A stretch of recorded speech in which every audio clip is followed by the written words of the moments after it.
Hello दोस्तों, नमस्कार। स्वागत है आपका हिंदी में कहानी पर। दोस्तों, आज की कहानी आपके दिल को छू जाएगी। कृपया करके कहानी को पूरा अंत तक सुने।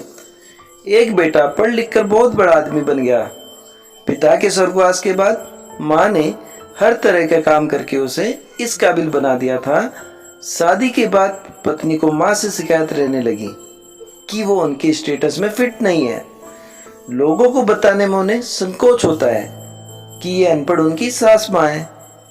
बात बढ़ने पर बेटे ने एक दिन माँ से कहा, माँ, मैं चाहता हूँ कि मैं अब इस काबिल हो गया हूँ कि कोई भी कर्ज अदा कर सकता हूँ।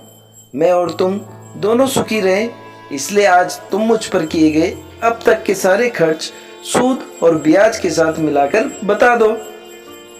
मैं वो अदा कर दूंगा, फिर हम अलग अलग सुखी रहेंगे। माँ ने सोचकर उत्तर दिया, बेटा, हिसाब जरा लंबा है, सोचकर बताना पड़ेगा, मुझे थोड़ा वक्त चाहिए। बेटे ने कहा, माँ, कोई जल्दी नहीं है, 2-4 दिनों में बता देना। रात हुई, सब सो गए। माँ ने एक लोटे में पानी लिया और बेटे के कमरे में आई। बेटा जहाँ सो रहा था उसके एक और पानी डाल दिया। बेटे ने करवट ले ली। माँ ने दूसरी ओर भी पानी डाल दिया। बेटे ने जिस ओर करवट ली, माँ उसी ओर पानी डालती रही। तब परेशान होकर बेटा उठकर खींच कर बोला कि माँ, ये क्या है? मेरे पूरे बिस्तर को पानी पानी क्यों कर डाला?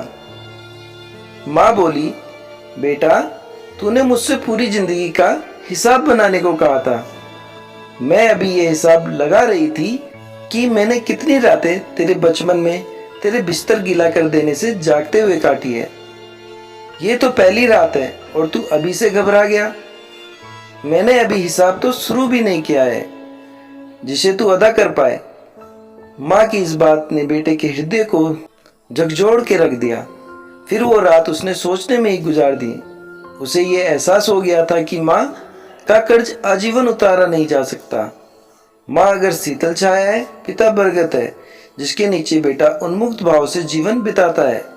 माता अगर अपनी संतान के लिए हर दुख उठाने को तैयार रहती है तो पिता सारे जीवन उन्हें पीता ही रहता है। हम तो बस उनके किए गए कार्यों को आगे बढ़कर अपने हित में काम कर रहे हैं। आखिर हमें भी तो अपने बच्चों से वही चाहिए ना। तो दोस्तों, कैसी लगी आपको आज की कहानी? अगर आप अपनी माँ से सच्चा प्यार करते हैं तो कमेंट बॉक्स में लव यू मॉम जरूर लिखना और सब्सक्राइब के बटन को शैतान का गला समझ के दबा दें। Bye bye, Tata.